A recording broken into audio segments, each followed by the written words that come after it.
strategic move that Eddie is making for AJ. Why are you not thinking, let's get him set up for kind of animal? If that was years and years and years ago. Like, Clarissa is a way different fighter from when she was back in. Thanks to those joining me live, and to those that will be joining me on our defenses that she's had to have recently. You know, she's pulled people. All right, what's going on, everybody? Welcome to another edition of the RoundTable about tribalism. I don't think tribalism is necessarily bad. I just don't think it has to be. I don't know what he think he sees or what he think he know. But he going to the hospital, bro. Like, bro, you not winning that fight. You guys mentioned, I think, D-Style, you mentioned him versus Regis Program. I'd love, that sounds like a... Old, I don't need you, you know, and PBC and others, in my opinion, it's like, oh, this is my guy. Like, there's a relationship. Flat out, it's tough, and we call box, and we go to the end of the round, and then... That would say, what do you mean by acting black? That's a fair question, but a participant of trash talk knows. And they're announcing a fight 3-4 months from now. And he ain't going to fight. I bet you anything. He's not going to fight somebody as good as John Ryder. And thanks to those joining us live and those that will be joining us on the archive. D-Style here. I'm being joined, of course, by Joe Habib from this channel, Ringside Reporter. She got a show every Sunday with Eric Lorda. And, of course, Lyndon back on the roundtable from the Boxing Deep Dive. Subscribe to his channel here on YouTube as well and follow him on social media. He's the same thing, Boxing Deep Dive on Instagram as well. Dave Shoeshine Boxing. Subscribe to them here on YouTube. And make sure you check out the show every Monday, which goes to Evo. And, of course, the one and the only, doesn't really need an introduction, but the one and only Steve Kim, longtime scribe, long time even before they called it podcasting. He was podcasting. So there you go. All right. How's it going, Steve? Doing well, gentlemen. Great to join you. Great. Let's get this one started. We did not get to do a show last week, so we're going back a little bit, just not that long ago. Vergil Ortiz in a Fight of the Year candidate, a great barn burner against Bohachuk.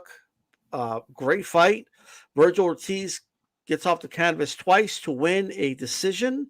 Close fight, controversial in some eyes. Some feel Bohachuk won. Some feel, maybe a draw would have been justified. A lot of opinions, and we've had enough time to kind of think about it. Joe Beeb, what you think of the fight? Who do you think won? And what do you think is next for each guy here? I had Bohachuk winning on my card. I had him winning 114 to 112. I thought he was a bit busier. I thought he was applying more pressure.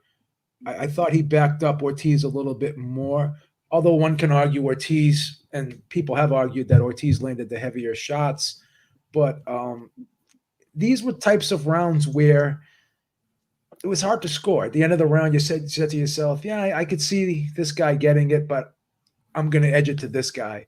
And I thought that Bohachuk went on a little bit of a run in the middle rounds. I thought he controlled the middle rounds. I thought the beginning of the fight, it was nip and tuck, but the middle rounds, I thought Bohachuk kind of took control a little bit. But Ortiz did finish the fight strong. So I see the argument on both sides. I just think Bohachuk did a little bit more, and I thought he should have got the nod, at least in my opinion. I think Bohachuk's got to go back to the drawing board.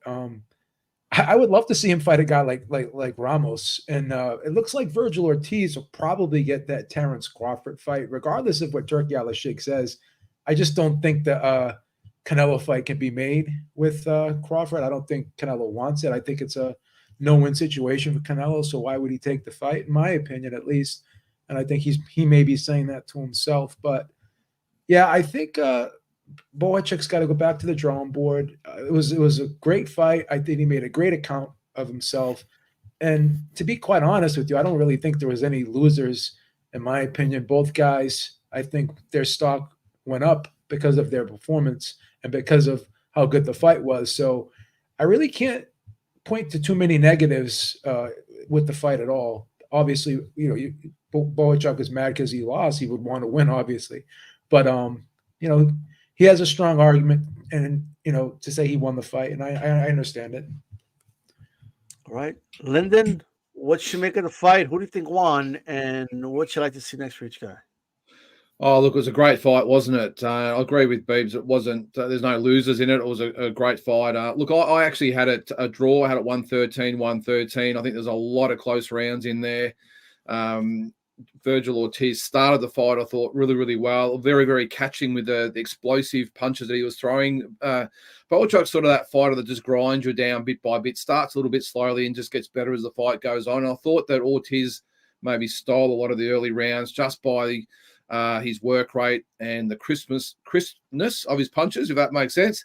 I thought Bohachuk really kicked on in the middle rounds. I thought won a lot of those middle rounds. And as Beeb said, I think Ortiz came home a little bit stronger in the end. But look, 113 for me. So still 7 rounds to 5 for Ortiz. But I'm certainly not going to argue with anyone that said that Bohachuk won. It was that type of fight. It was really touch and go. It depends on whether you like the flashiness of Ortiz and those type of punches he throws in spurts, or you like that grinding fight that Bohachuk fought in the fight. So, yeah, for me, no arguments either way, but just another great fight that we've had in 2024.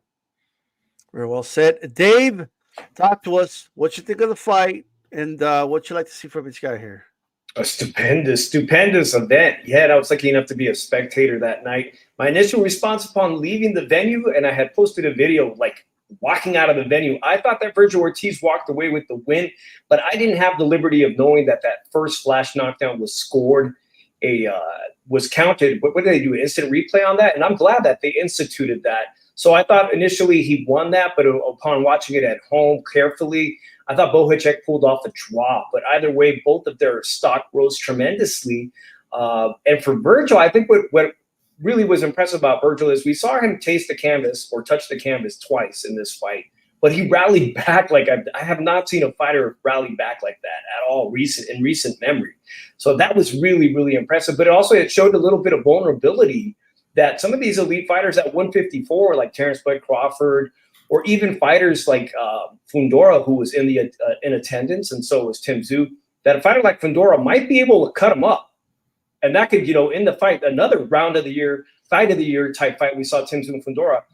I think Fundora could probably give him a lot of trouble with his height and whatnot, and could potentially, like he did to Erickson Lubin, bust up his face too. We saw that Vergil Ortiz's face didn't look that great against Bohachuk. I don't think Vergil Ortiz has earned the fight with Terrence Crawford. I think it's more of a personal thing that Turki Al-Sheikh would like to see them fight. But at this stage in his career, I don't see the point. I don't see why he's fighting the toughest lions that don't hold a genuine belt. If I'm Terrence Crawford, I'm sticking around only at 154 to become undisputed in a third weight class. That's it. And Vergil Ortiz he doesn't have a piece of that pie with that interim belt. I do want to see Vergil Ortiz against everybody in that division. That includes Tim Tsyzu. I want to see him against Fundora. I want to see him against Terrence Crawford at some point. I would love to see that. Bohachuk is a guy that, with that draw, he, in a different town, different promoter, he could have possibly have walked away with that victory. So for Bohachuk, he's in that class now with Tim Tsyzu, who's got a loss on his record. Jesus Ramos has got a loss on his record. This is still the hottest division in boxing, undoubtedly. And we were just talking before the show started. I really think that Tim Tsyzu, I don't understand why this fight is going to be potentially staged in Florida, because this is the hottest division in boxing, and it makes it so much more accessible to people. If you're going to have a secondary market for an international star like Tim Tsyzu, it should be right here in Las Vegas. And that includes Vergil Ortiz. If he's not fighting anywhere else like his hometown, he needs to be right here in Las Vegas, growing that audience that he's been doing. I just think Dave wants all the fights in his backyard, is what I think. Like, I mean, what? I said if it's not in his backyard, then it needs to be right here, guys. It was a small, it was kind of a small, intimate crowd, but it was one of the loudest crowds I have ever heard in Las Vegas. I mean, if they had a decibel reader, it had to be well over 100 decibels. People just screaming. So, very enthusiastic crowd. Steve, obviously it's been over a week now, and Bohachuk Ortiz, for you, is it the fight of the year, or is it up there? And who do you think won that fight? And what would you personally like to see next for each guy? Well, I thought it was the best fight, at least the best fight I've been at this year. Best fight I've seen, period. So going into the home stretch, or going into the last quarter of 2024, it's going to take a really, really, really great battle to overcome that. Being there live, again, press row is not as close as it used to be. I did have Bohachuk edging it, but I really don't have a problem with the decision. But I thought it was interesting from the Vergil Ortiz fans with their alternate facts about what is a knockdown. Hey, folks, you can believe your guy won, but if a punch causes your guy to either have the glove on the canvas or go to the floor, it is a knockdown. Now, you can argue if it's a 10-9 or a 10-8. I'm not going to argue that either, because I actually had round 8 a 10-9 based on the way the rest of the round played out. In terms of what's next, look, Bohachuk's probably going to be on that December 21st card in Saudi Arabia. And Manny Robles is going to be out there. He has some fighters that are going to be on that show. I think there's been some discussions about it. It makes sense given the fact that Usyk will be rematching with Fury. They're both Ukrainian. As for Vergil Ortiz, I think this is going to be interesting to see what direction do they want to go, given the fact that that was a physically harsh fight. One of the fights that you don't know if the next fight should be a real punishing one. And based on what I saw in 2 straight weeks, I saw Crawford Madrimov, and then I saw this fight. I'll be honest with you. I don't think Vergil right now is a great matchup for his sake against Crawford. Now, I don't know if they're going to make that fight. I hear 15 different things about it. But look, Vergil and Bohachuk fought in a manner, whether an interim belt changed hands or not, I think is almost irrelevant here. They're going to be in the money. They're going to be making significant 7-figure paydays for the foreseeable future. We will see. I'm being told that Terrence wants to fight by February. He's sick of the year-long layoffs. I think he realizes it's starting to impact his performance. So if he wants to fight in February, the question then becomes, does Vergil Ortiz, if offered that fight, want to come back that soon by today's standards? Okay. All right. And what do you personally feel about I know Dave gave his opinion on it, but what do you think of Vergil fighting in Vegas? Because to me, at least on television, I'm seeing a lot of empty seats. I'm seeing it's not quite, I don't know, it's kind of I don't know what it means, Vegas is not a great fight city for mid-level or non-impact pay-per-view fights. I don't really understand this. If boxing wants to become a major sport again, it's got to get away from the casinos. This has been a 45-year erosion.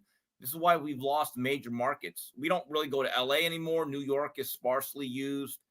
There used to be cities like Chicago, Philadelphia, even Miami. They would have fights. That doesn't happen anymore. And if I'm Turki Al-Sheikh, if I really want to rebuild boxing, I actually fund events and give sponsorships to have promoters have fights take place in LA like they did a couple weeks ago. Now, the LA show did not sell well for a very simple reason. The tickets were grossly overpriced. Okay, it had nothing to do with Terrence Crawford or the quality of the card. Once those ticket prices came out, I have a ticket broker friend that said, Steve, that thing's going to hemorrhage, and it did. As for the fight in Vegas, they tried their best to reduce prices. They had a discount code, Golden Boy. That is a fight that belonged in LA, or given the fact that Vergil is a Latin American, and I hope that's not an offensive term to anybody, if that fight's in Dallas or the Fort Worth area, that fight does well. Yeah. So Vegas is one of those fights. You're either going to go and do a Tank Davis big fight or a Canelo event, or you go to a little ballroom. There's really almost no middle-class fight that actually really makes sense in Las Vegas at this particular moment. All right. Now, there's another fight that happened that weekend. All right. Bernardo Lopez got knocked out by Angelo Leo in devastating fashion. That's probably, we might have seen the fight of the year, the knockout of the year, although it's debatable. I get that. But that was a devastating knockout. I did not think Leo was going to win that fight. But he did, and he knocked out Bernardo Lopez, and again, in devastating fashion. Lyndon, did you get a chance to watch the fight or the knockout? And what do you think of Angelo Leo? And he also called out Monster Inoue after the fight. But what are your thoughts? I did watch the fight after the fact on YouTube. Unfortunately, we didn't get it down here in Australia, but it is what it is. But look, what a fight it was. And I think we all knew it was going to be a very, very entertaining fight going in, but I think it more than delivered. But that knockout, that left hook from hell. What a punch that was, and it hit him perfectly flush on the button. You know, you could see he went limp as soon as that, excuse me, as soon as it landed. He had and it was real. I know he had the bleed on the brain afterwards, which was obviously tragic, but, you know, his head bounced off the canvas a couple of times. So you don't like seeing that. And I suppose it highlights the dangers of this great sport that we all love. But as for the fight itself, I loved it. Very entertaining. I'm not quite sure whether Leo is quite ready for someone like an Inoue, although Inoue is still at 122, remember? And I think he's quite happy there for a little while longer. But, you know, these guys like Vargas and Ball and maybe Espinoza who could fight, maybe Steve Fulton or one of those types of guys. But, yeah, just a great win by him. Showed plenty of heart. And just on Lopez, I think what he needs to do is maybe just go back to school. I've always been a little bit worried that when he fights, he has that chin up in the air, and this time he learnt the hard way. So maybe he's got to go back to the gym and work a little bit on that if he's going to come back at any level. But Steve, it seems like anyone who gets a belt to 126 are kind of like, I'm going to hold on to this. And in a way, whenever you want to fight, whenever you're ready to move up, I'm ready. You know, that's a big payday for a lot of guys down there. That's very interesting. Steve, what you make of the fight? And do you happen to know anything on the grapevine on the status of Vergil Lopez right now? No, look, I'll admit I was as surprised and as saddened and stunned as anybody else when I heard Mark Kriegel announce that during the undercard, during, I believe, the ESPN portion of last week's card. Look, I thought Leo would be a solid, tough out. He's a pretty good fighter. The one thing about Vergil Lopez, he's really good at being awkward, but he's not really technically sound. And I actually tweeted out the day of the fight, I thought this would be a difficult out for him because one thing about Leo, had a really solid amateur career. He's been at the world-class level. And if you look at the way they punch, one guy is much tighter in terms of his frame and being more compact in his shots. And this was a very tough fight going into round 10. I think it was 86-85 on all three scorecards. It would have been a split decision victory at that point for Leo, who then landed the perfect final punch. And you know, it's interesting. If you look at the featherweight division, guys, with guys like Rafa Espinoza, Angelo Leo, Ray Vargas, there are some fights there that are really solid. I don't see a dominant champion. Let's just put it this way. I don't see a Marco Antonio Barrera or an Eric Morales or a Juan Manuel Marquez. What I see is a group of solid, serviceable belt holders. And I actually believe, and I wrote this in my article today, the toughest matchup physically is Rafa Espinoza for Inoue. Because I think he would need a stepladder to really touch him on the chin consistently. And a contender that I believe in is Bruce Carrington. And we're going to see how fast Top Rank moves him going into 2025. But as of right now, I haven't really heard all that much more about Vergil Lopez. Okay.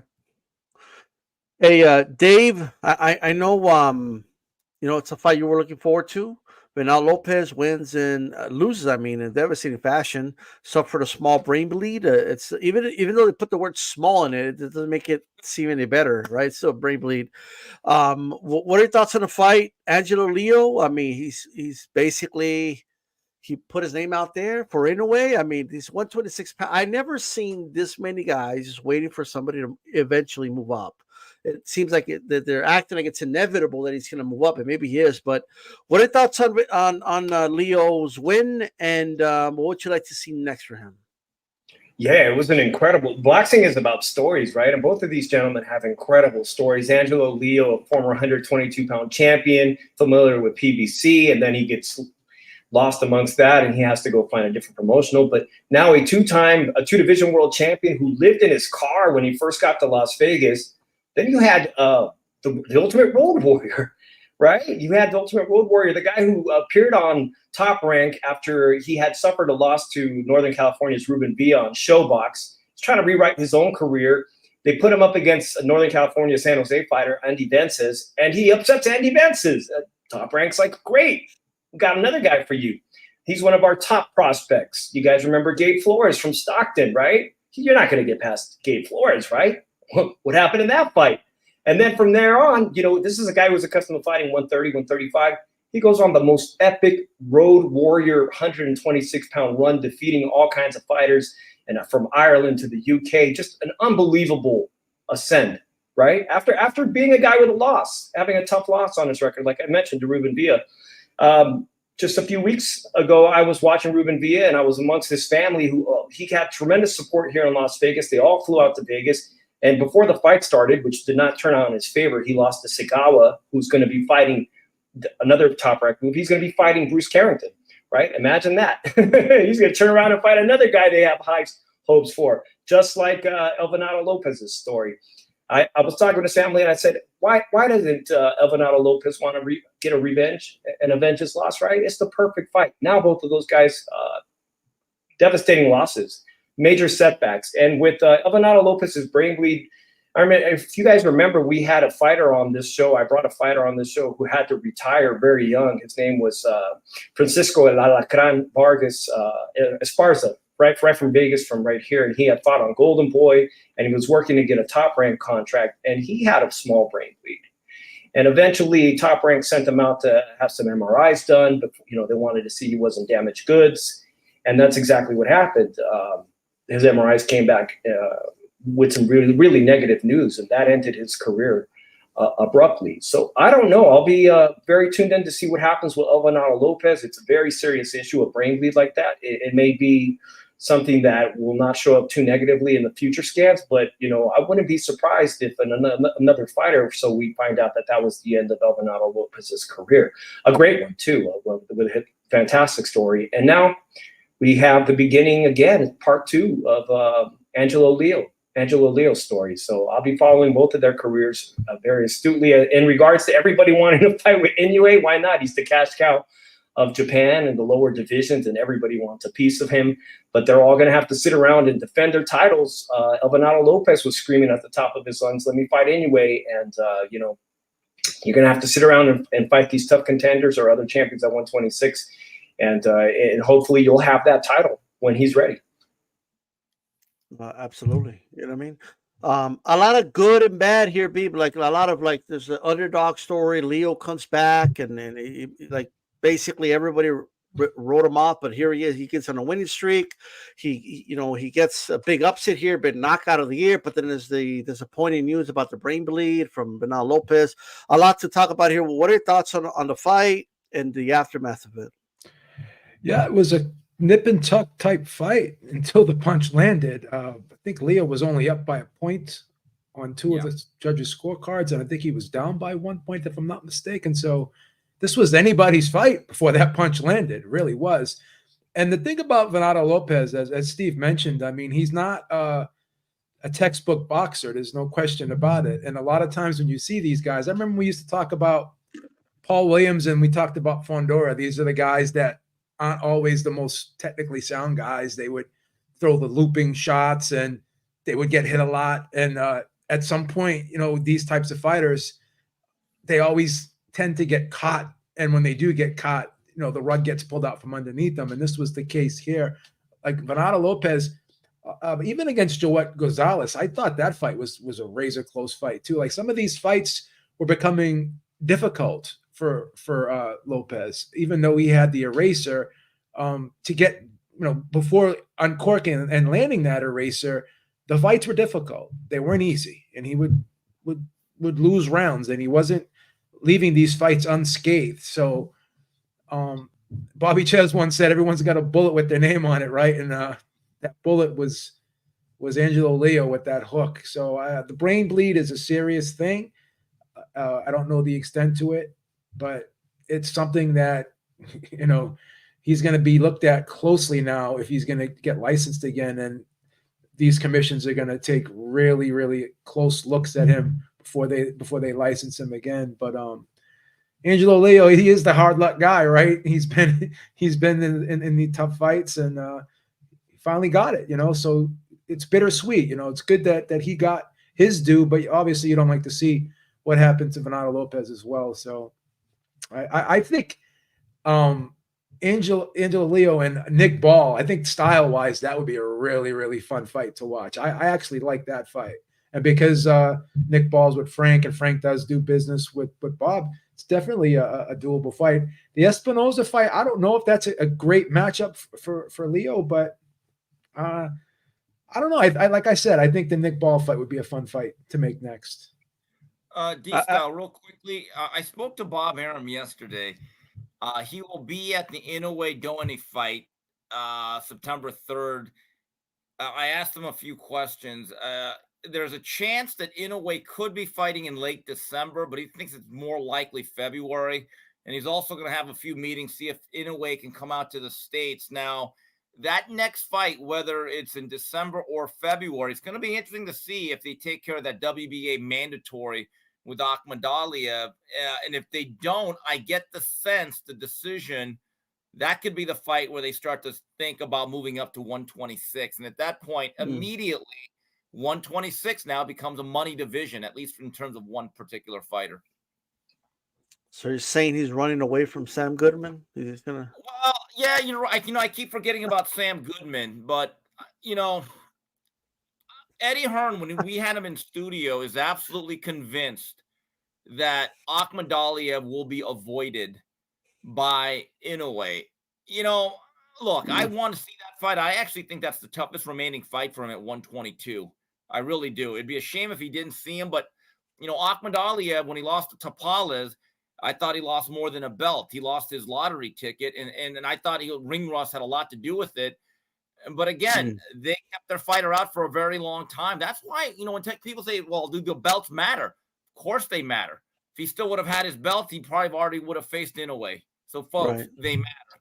I remember when Hopkins said that he had to get all the belts in order to get fights because he had to make all roads lead to him because he was the type of guy that no one was going to fight if they didn't have to. Well, Beeb, think about this. Israel Madrimov made a nice payday in his 12th fight. You know why? He had a belt. Yeah. I mean, you can say what you want about Crawford's not fighting him without the belt. There's no way he's fighting him without the belt. What? Yeah, that's why every guy at 126 wins a belt. They're like, hey, by the way, just so it's out there, I'm willing to fight Inoue. They call out Inoue who's not even in the division right now. Yeah. You have to be. Want to see Japan, D-Style. They want to visit Tokyo and the Hello Kitty factory. Come on. Well, but let me ask you this, Steve. I know you got a chance to speak to Aram. I know you've heard about Turkey saying he wants to see Inoue fight outside of Japan. He wants to take him out of Japan. Was there any talks about that?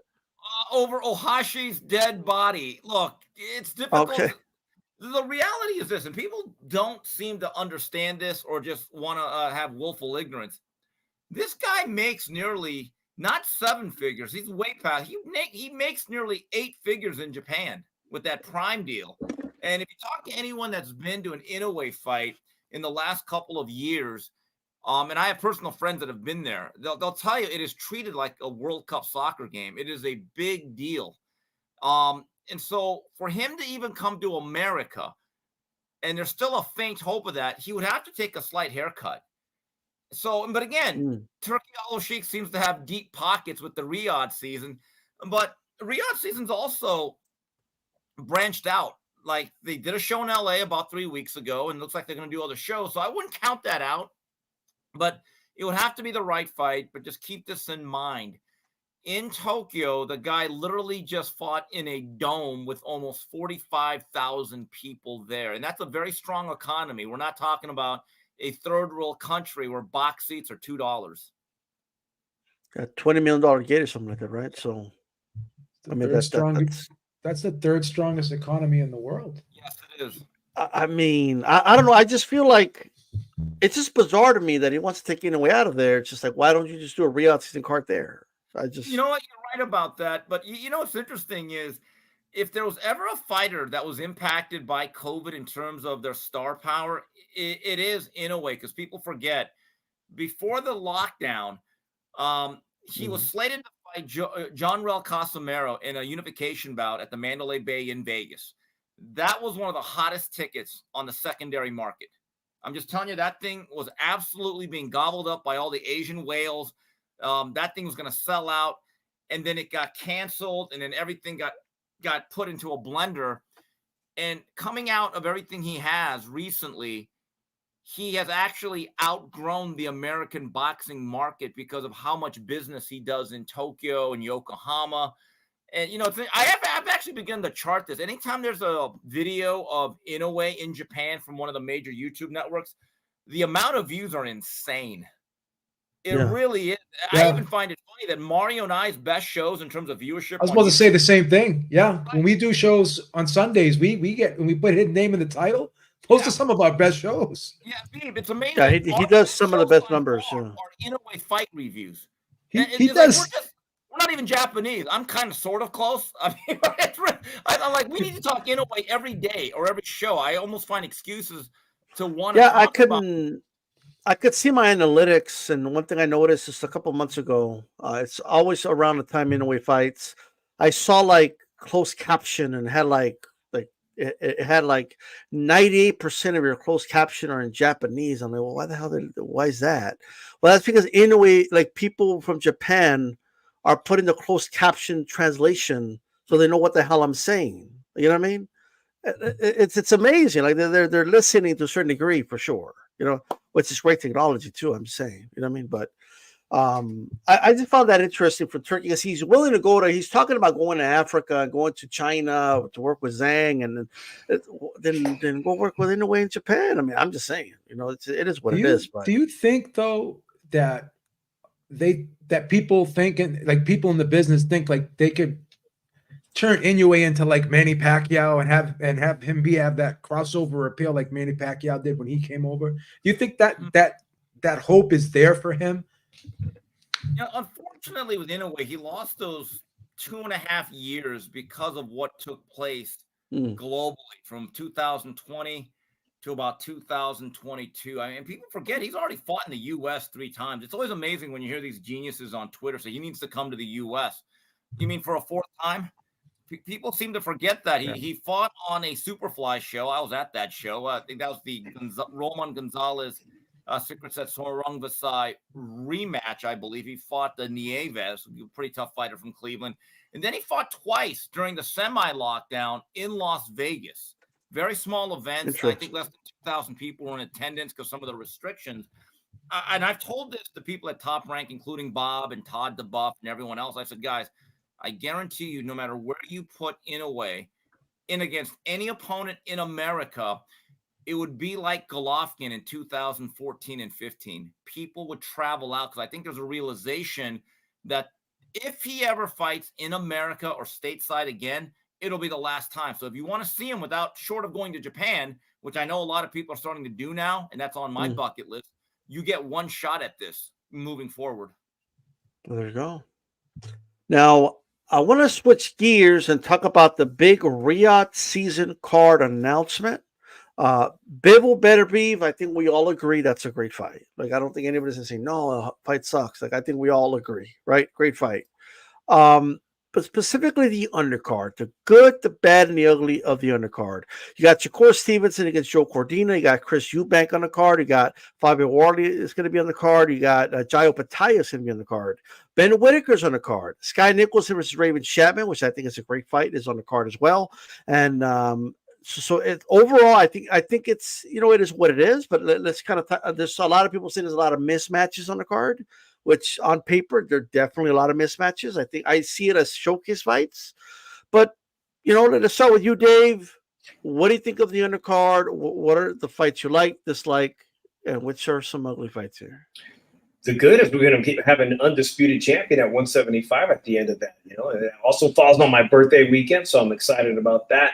The bad is, to be honest, there's a lot of mismatches, just like you said. These are all A-side fighters that I love to watch. Some of these prospects are about to be contenders, like Whitaker, you know, that I definitely want to have my eyes on. So a lot of people are going to get to see these athletes and why we should be paying attention to them. The ugly, like I said, is that there's just a lot of mismatches. And coming off of the former Riyadh fight we just had in Los Angeles, where people had a lot of complaints about the length of the event, the cost of the event, the entertainment and mid-break, you know, I think they got a lot to work on. I'm not necessarily that this is going to be a big improvement, but the good is we're going to have an undisputed champion at 175. And if it's Dimitri Bivol, you know, I'm wondering if Canelo Alvarez will want to rematch him eventually at some point before the end of his career. Okay. All right. Lyndon, good, bad, and the ugly of this card for you.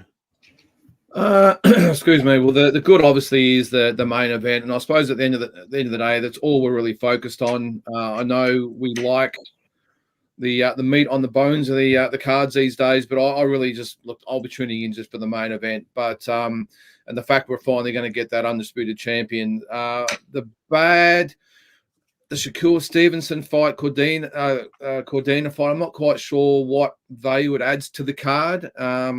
Obviously, Shakur Stevenson is now part of the gang, but I just don't know what it adds to the card. And the ugly is, in my opinion, the order. How could you have our man Jaya Pataya way down the list? I hope that's not the way the final order is. I mean, he's below Chris Eubank and Wardley and Clark. I mean, surely Jaya Pataya has shown he's an exciting fighter. We've got to try and get the crowd up and about, get him amongst it, get him all hyped up for the main event. And you're going to put Jaya Pataya 4 or 5 fights down the card and have Shakur Stevenson as the main leading fight. That, to me, is the ugly fight, but or the ugly of the whole thing. But look, we can sort of joke about it. At the end of the day, we're getting another quality card. I probably agree that, yes, there are probably some mismatches on paper on the card, but I think I'm not quite sure who said it before, but it looks more like a showcasing event for a lot of those fighters on that card. So either way, I'm sure we'll all be tuning in. I'm not quite sure what time it's on over there, but we'll be up at about 2 or 3 in the morning here in Australia, and I can't wait.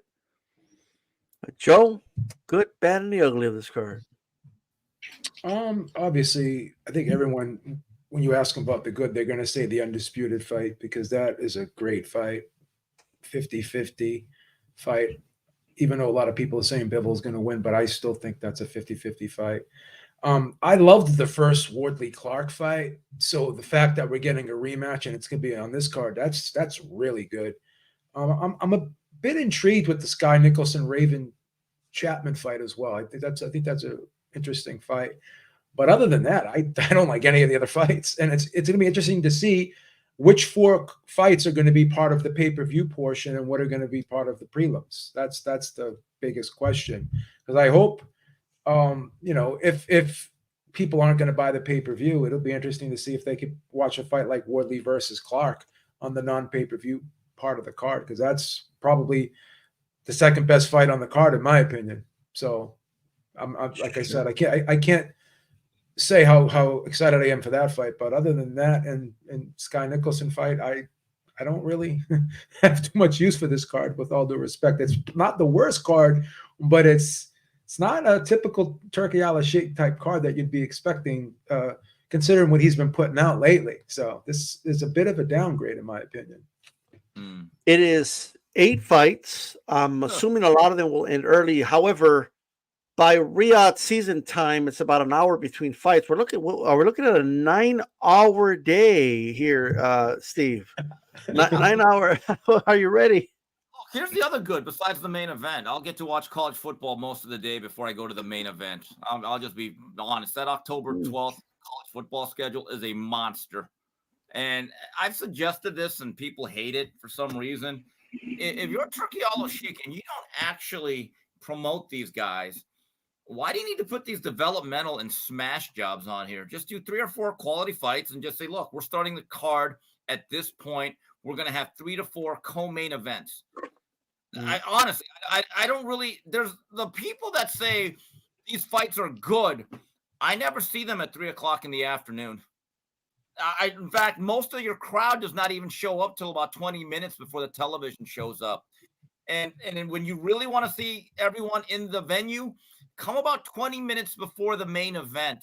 So when I hear that, it's just a bunch of horse shit. Excuse my language. All right. So the other thing is that's really ugly about this.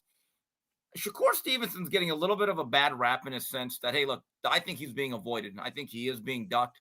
But when was the last time, gentlemen, you saw a world champion in modern day era where there are no more non-title fights? I don't think I can remember seeing or remembering a fighter in 1 year fight 2 opponents coming off losses. That has to be some sort of record, doesn't it? Yeah. Yeah. I mean, he's too talented to be fighting guys coming off losses, in my opinion. I guess in consecutive fights.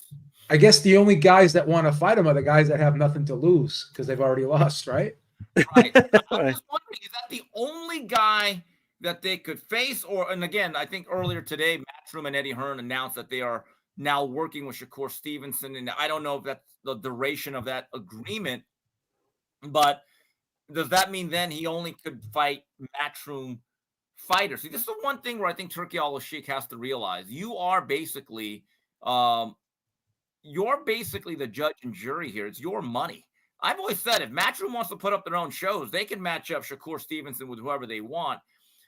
Turki Al-Sheikh needs to have some discretion and say, hey, that fight you're giving me, not happening. Seriously, he actually needs quality control just like ESPN does, just like DAZN does. Someone's got to be out there to be the buffer for the viewing audience and to tell these promoters we simply are not accepting that matchup, at least not on our dime. And so I will say this, based on the way the card is constructed and all these undercard fights that nobody wants to watch, Turki Al-Sheikh really is becoming a boxing promoter. Yeah, I can say that. Go ahead, Reeb. Another thing, too, when you hear some of these guys that are like the staunch DAZN supporters, they'll always come out and say, well, look at all the fights that are being televised on this card. Yeah, but who's gonna get up at 9 and like just watch boxing till 6 o'clock?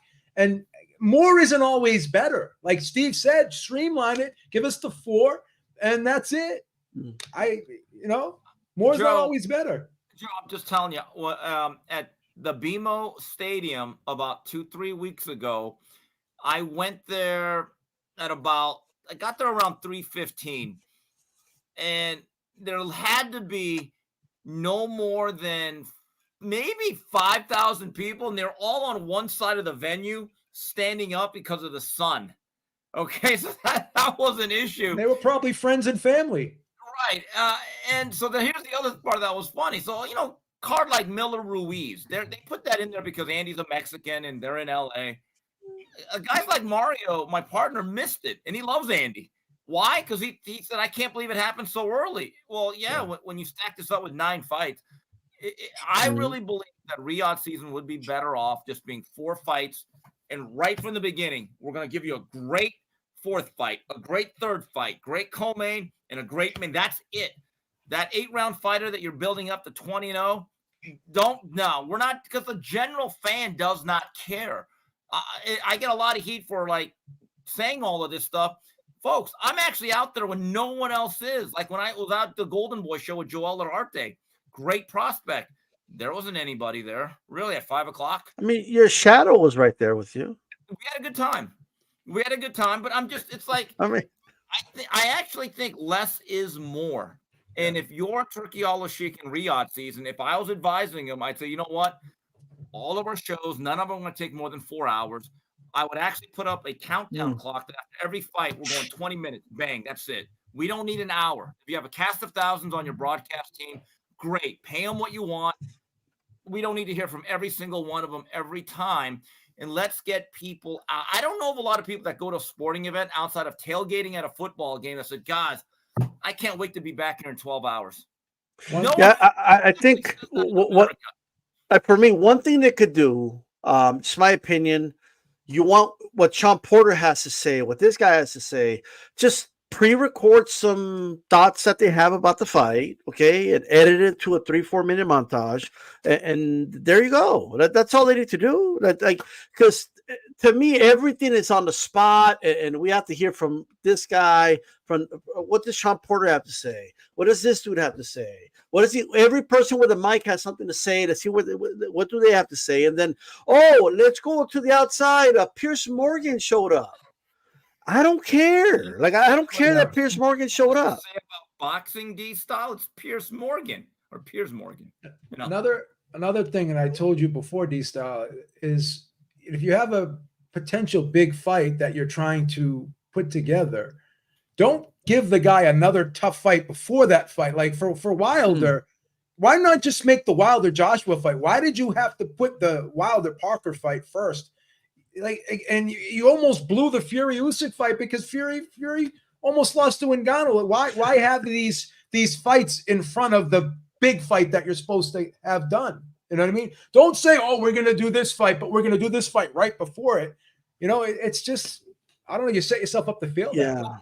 D-Style, I'm just telling you, I heard from more than one person. Now, I live in LA. I'm on Pacific Coast time. It doesn't impact me nearly as much.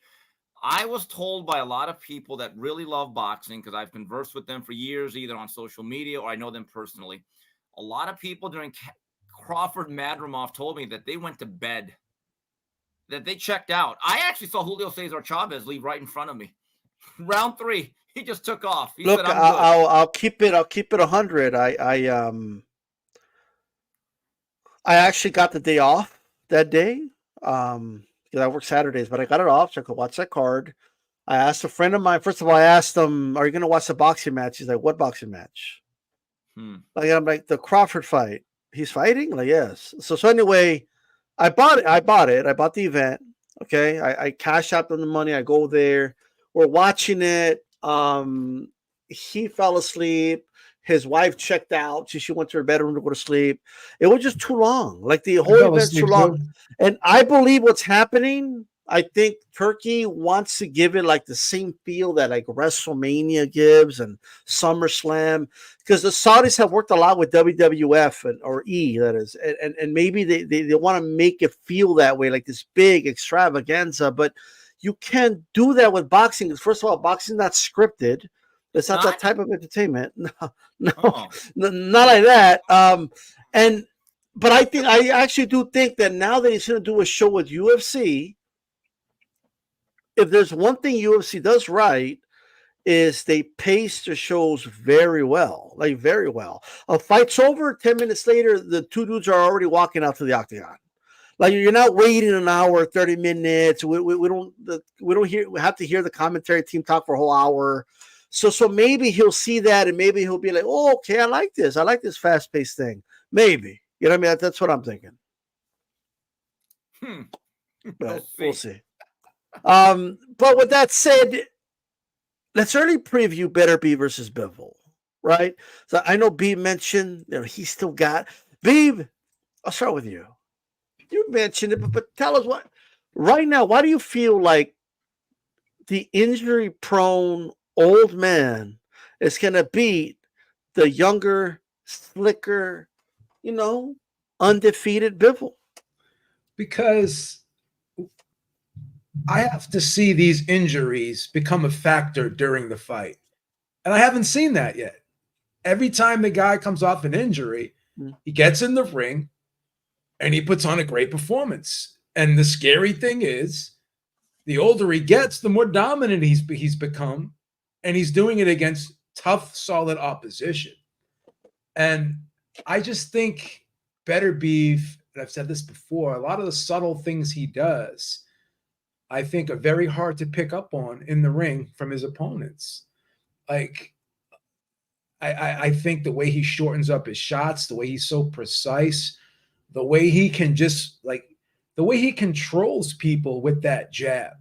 Like, he'll hit you with the jab and he'll move you with that jab and almost direct you where he wants you to be with that powerful jab to line up those short shots. And I think where Bivol's going to have problems in this fight is, I think, the pressure, because this guy, as I said, as the fight goes on, he gets stronger, and a lot of the subtle movements and the way he opens guys up, the way he just will hit you in certain spots and get you to react in there. And even the shots that you're blocking are pushing you back. They're hurting you. They're slowing you down. They're wearing you out, right? And I just think that even like the Vosdick fight, this fight with Bivol, in my mind, I'm playing it out, and I think it's going to be just like the Vosdick fight was, because I thought Vosdick was going to beat Beterbiev. And I picked him to win, and he was up on the card by until he got stopped in that 10th round. And I just think that Beterbiev still has that ability to just put that pressure on, walk you down, stay within an arm's reach where you think he's out of range, but he's right there in your face the whole fight, and you have to fight him off you the whole fight. And the body shots, everything. He's a very efficient fighter. Not that Bivol is not, but Bivol has to exert a lot of energy with his style. He moves a lot. He's using a lot of upper body movement. He's doing a lot of movement in the ring. he can add. There are some subtleties to his game, but he's got to expend a lot of energy. He is moving a lot. He's moving the whole fight basically, and Beterbiev is just a lot of. He just slows you down, controls the pace, just throws those little tip shots, and then he just mixes the hard one in there, and you just got to figure out, when is that hard one coming out, and where is that hard one going to land, right? Because he just chips away at you all night, and then he just drops the hammer on you. So I think this is going to be a tough fight for Bivol. I think Beterbiev's going to win this fight by knockout. I think he's going to stop him in about 9 or 10 rounds. So I see the fight playing out. Hey, Calix, I don't even know how long you were backstage, by the way. I just noticed you back there. But okay. Football. We go straight from basketball to football right away with my kids. So it's right back in the swing of football season. So sorry for being late. So speaking of late, I mean, we've been waiting for this fight, but Beterbiev can't even get through a training camp, but I'm expecting to believe it's going to be Bivol. Like, you know what I mean? But, is this what I'm hearing? He's going to knock him out? What? Oh, man. Well, Calix, talk to us. Early preview the fight. Who do you think wins this fight? Like, Bivol. If you look at it. And I don't even blink in saying that. I understand it's a 50-50 matchup, but I'm just telling you, man, like, I think I've said it for a while. I think the two fighters that are going to be tough outs for anybody, as much as I dislike their styles and can dislike them as people at times too, is Bivol and Shakur. Shakur around 135 and Bivol at 175. I just think he has a style that will give anybody problems 175 and anybody coming up from 168. He just has a way of getting underneath you. He gets in that sprinter stance and gets underneath you. He doesn't allow you to come forward. Beterbiev is going to have issues in this fight that he hasn't had in the past with getting a full head of steam and coming forward and having success with combination punches against Bivol. And I don't think he's going to get the traction that he normally gets as the fight goes on. So I think Bivol is just going to do a great job of doing what he does and chopping up the fight. And he has a way, he does it himself. And you saw it in the Canelo fight. He'll even put combination punches. He's capable of that. We were sort of baffled by, I remember the roundtable leading up to the Canelo fight, and Bivol, he'll put it in third gear. He will. Like, he'll just coast in fights, and he fights up to the level of competition. I think you're going to see the best Bivol in this fight, and I think he's going to win a clean decision victory here. 9-3 wouldn't surprise me, something like that. Man, 9-3, holy shit. Blood bank guarantee. I'm going heavy with this, Beeb. I'm going heavy, minus 110. Actually, I'm going to see what the decision play is because Bivol decision is going to be in plus money, and I'm going heavy on that. If you're going to play a decision prop, you got to take Canelo, the decision prop with Berlanga. No way. That fight's going the distance. So, I'm telling you. All right. Okay. Hey, Steve. Just an early preview. Who do you think wins? I've always kind of leaned towards Bivol because of the foot speed, mobility. But look, Beterbiev truly is the human wrecking ball. And I think Beeb makes a good point. Till we actually see evidence of physical erosion due to the injuries and it impacts the performance, it's actually hard to say that he's a declining athletic specimen because we have not seen it. And look, there's literally been nobody that's ever seen the final bell against this guy. But I do think Bivol, he reminds me a lot of Winky Wright. I remember covering a lot of Winky Wright fights. And when he was on the ESPN2 level, he'd look very, I wouldn't say ordinary, but he'd give you a lot of pedestrian performances where he wouldn't stop guys. He wouldn't look particularly exciting. And he gave this impression that anyone at the upper echelon would beat him. And then he'd get in there with the marquee fighters and he'd give them absolute hell because he knew how to shift gears. He instinctively knew I have to be a little bit better. And I like the fact that Bivol actually stood on his date as the original date for this fight was expunged because of Beterbiev's yearly injury. I think it's been important for him to get 2 fights in relative quick time, at least for his career. So I'm kind of with the Calix here. I do like Bivol, and he is the younger guy. And I think that right now he is a fresher fighter by a smidge. Okay. All right. Hey, talk to us, Shushan. Who wins this fight? You know, I would love to agree with Beeb's prediction. And if this was pre-meniscus tear and this was 5 years ago, I would have this fight very close. But Dimitri Bivol is just a master of so much, man. His plus-minus numbers, second to maybe only Shakur Stevenson. He's incredibly difficult to hit. He's just a genius at distance. And you've got an older fighter, approaching 40 years old. And I think history has a tendency to repeat itself, especially in the sport of boxing. I can only remember Sergio Maravilla Martinez, whose injury was more severe. The knee injury was more severe, but fighting, having his knee repaired. He was about the same age, 40, 41 or whatnot. And while I don't think it's going to handicap him as severely as we saw in the Cotto fight with Sergio Maravilla Martinez, I think he's going to be at a big disadvantage. And he's not really going to be able to set his feet the way he needs to. And what I just mentioned, Bivol being a master of distance, just one of the best fighters defensively in all of the sport of boxing, I think he's going to have an incredibly hard time hitting him. So like Alex said, I can see this being a very easy fight potentially for Dimitri Bivol. If he doesn't get hurt, if he doesn't get touched, I can see him walking away with an 8-4 decision very easily in this one. So I expect him to come out victorious, and Dimitri Bivol will be the undisputed champion of the world at 175. Lyndon, who wins this one?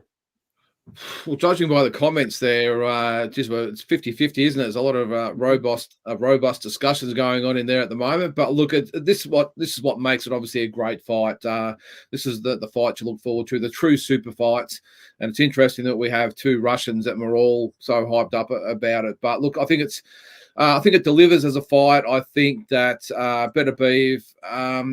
I agree with Dave there. I think maybe a couple of years ago might be a little bit different, but the injuries, inactivity, I just lean towards Bivol. I think the one underlying factor that really makes me swing it in his way as well, apart from the activity and everything, is that he's made from that same Russian steel that Beterbiev is made of. And unlike a lot of the opponents that maybe has come up against Beterbiev in the past, I don't think he crumbles up as maybe as easy as some of those guys. I think he has the boxing skills. I think he can punch as well. I think he has a few more dimensions to what he can offer, Bivol, and I think that is what will make the difference against Beterbiev, who, let's face it, is pretty one-dimensional. He's in attack mode the whole fight and just wants to bomb you out of there. I just think Bivol has a few more gears, and I think he'll have enough to pull out a decision win. I'm going to go unanimous decision to Bivol, maybe 8-4, maybe 7-5. I'm reminded of the movie Terminator, the T-800. That's Beterbiev. He's big, he's strong, he's powerful, he breaks people's will. He's like a Terminator. He doesn't stop coming. You know what I mean? But what happened when he went mano-a-mano against a T-1000? When it was a fair fight, one-on-one, the T-1000, liquid metal, that's Bivol, right? It's just he's like Bruce Lee. Bruce Lee said, like, you put water in a teacup, you become the teacup. All that, like that's Bivol, but with liquid metal. Like, you know what I mean? This guy he is made of liquid metal. He's more slick in there. I think he's going to outbox Bivol. I'm sorry, Beterbiev. And I'm going to tell you another thing. All right, Joe Beeb has a history of undermining Bivol. All right. Joe Beeb said Canelo was enough. Now, in fairness, so did I. And so did everybody, that Canelo's going to beat Bivol, right? Yeah. Fair enough. We'll give him a pass. I said the same thing. Joe Beeb said that Zurdo was going to be too much for Bivol. You said that? So like, all I'm saying, there was another fight I think he counted. That was a great pick. That was a great pick. All I'm saying is, it's just time to like buy in the Bivol stock, baby, is what I'm saying. It's just time to just say, you know what? I'm going to buy in the stock. He's liquid metal. That's what he is. He's going to continue to fade. He's going to continue to fade Bivol. I know Beeb. He's going to continue to fade. He's going to continue to lose money. And I think with Lyndon that said it, like he's made of that same. You know what I told you about Marquez and Pacquiao? You didn't want to listen. But we can't hold on to that. It's been 10 years. Like, you know what I mean? But my thing is this. I gotta hold on to the wins forever. But hold on. Like he's made of the same steel, but he's liquid metal. And I'm gonna tell you right now, this whole he's gonna break Bivol's will. I look at Bivol and you just know when you can't break a dude. You can't break that dude. His will not be broken. Like, I'm telling you right now. I look at Bivol, I just look at him and I know, right? You seen The Dark Knight? Like, you know, when the Joker says, like, I just know. You look at a guy, and when Batman gets a hold of him, he'll squeal. he'll Okay, squeal. but and do that shit. here's the problem. Let's look at the other Batman, when the one with Bane in it. When Bane said, "I can't break your spirit, but I can break your back." Maybe. What about that? He's What gonna have about to that, chop. Alex? Well, all I'm saying, I'm telling you right now, it's a Bivol W. Get your money. I hope he's the underdog. I pray he's the underdog. I swear to God. All right. No, he's favored. He's favored, Bivol. He's Slightly. favored. Well, Slightly. see, even the odds makers know what's up. And then the Duke the real odds should be like, is Beterbiev going to make it to the fight?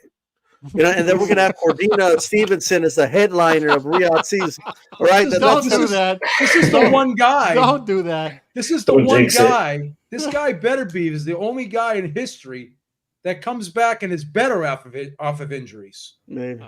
Well, he's better maybe off you're of right. injuries. He's like the Wolverine. When he takes the hit, he regenerates even stronger. But so why do you regenerate and not cancel the fight? Like, you know what I mean? What happened to that? Like, Well, I'm saying, like, this fight's happening on October 12th. I already talked to Turki. but it should be a good one, and we'll again revisit that whenever it comes along.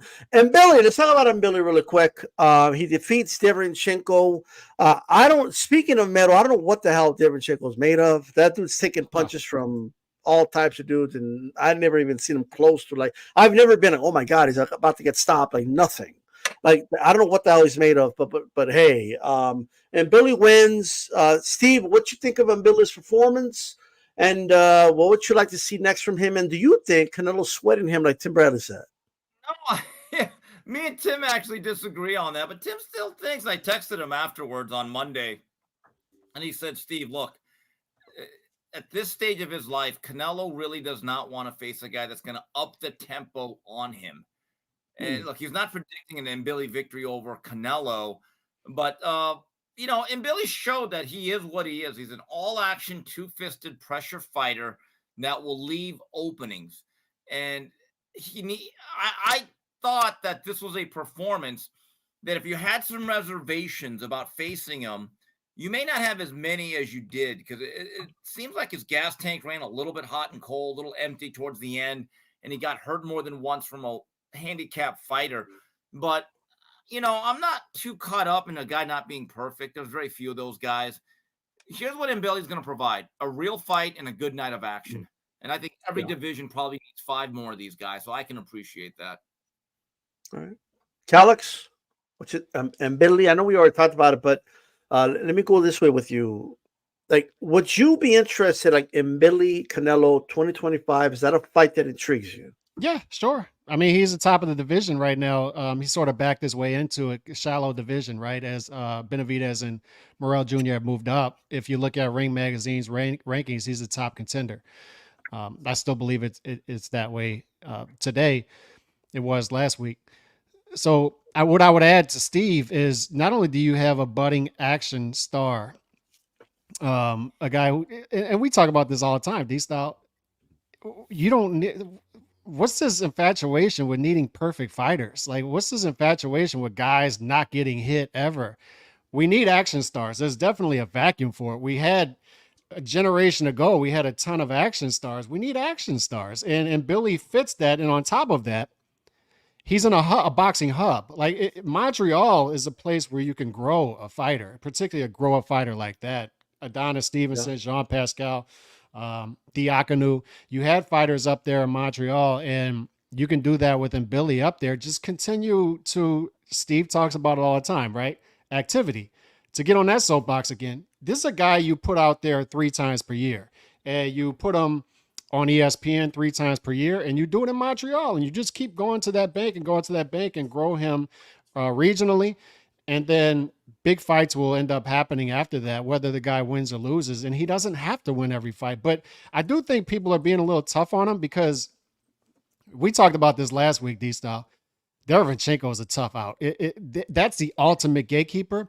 And I would argue he's better than a gatekeeper, because a few of those fights, you can argue he won those fights. The Golovkin fight was razor close. I mean, the Charlo fight was close in the scorecards. Adames fight. Jacobs, these are close fights in all quality loss. Munguia, he arguably, you could say he won that fight. That was very subjective. And then this was trending towards that had the injury not happened. He had some moments going through the fourth round, that would have been the same exact thing. We would have had another close decision fight there with the Mbilli fight. So it was trending towards the same thing, decision fight and close. And Derevyanchenko is just that guy that you put your fighter in there with to see what he's made of. And what we found out with Mbilli is he's tough and he's a good action fighter, and he's got potential. So good for him. I hope they keep him busy. All right, Joe Beeb, what you think of the performance and what would you like to see next from Mbilli? I thought it was solid. I gave Derevychencko 1 round, and it was the 4th round. But Calix is right. That the fight was starting to heat up there, and I think right around that time frame is where the injury kicked in.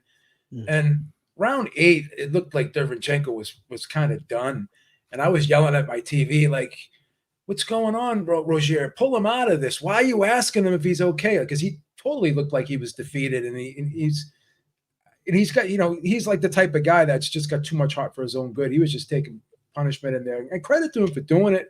But there's no moral victories in this game. I think Mbilli, with his style, he's kind of a fast, twitchy guy, but he's got a pretty decent gas tank. I know Steve said he faded a little bit, but he reminds me of Jean Pascal a little bit, but with better gas tank. You know what I mean? He's got the fast, twitchy muscles. He's kind of explosive. Throws the home run shots a lot. Can throw the shots wide, so there is some openings there, but he just keeps coming. He's a very aggressive guy, high output guy, and again, he's the type of guy that is going to always be a fan-friendly style to watch. I do think he'll get the Canelo fight. I think Canelo, after this fight with Berlanga, I think he'll fight Eubank, and then I think he'll fight Mbilli next year. I think this is a good style matchup for Canelo. I think that, there'll be a lot of counter-punching opportunities from a guy who's going to come right at you, from a guy who's going to throw a lot of punches, and he's not going to be overly concerned with what's coming back at him because he's just a brave guy. That's how he fights. He's got a kill or be killed type style. And because of that, I think that he would mesh very well against Canelo. So I would love to see Mbilli fight it like Munguia next. I don't think that will happen. But he'll probably have another fight in between. And I did hear Bob say that they wanted to match him with Canelo. They wanted to give him one more fight. And they wanted to try to get him the Canelo fight after that. So I think that's very possible that could play out that way. All right. MAW, thanks for the support and the super chat. Says, hello, boxing fans, roundtable and chat. Subscribe, share, smash that like button, please, folks. Younger Bivol has a great distance control, but if Canelo closed distance harder, Arthur might hit 2. I think that may be too hard, but hey, thanks for the support, brother. Lyndon, what you think of Mbilli's performance, and is he somebody you'll be interested in watching Canelo fight? Yeah, it was a solid performance. Derevychencko, how tough is that guy?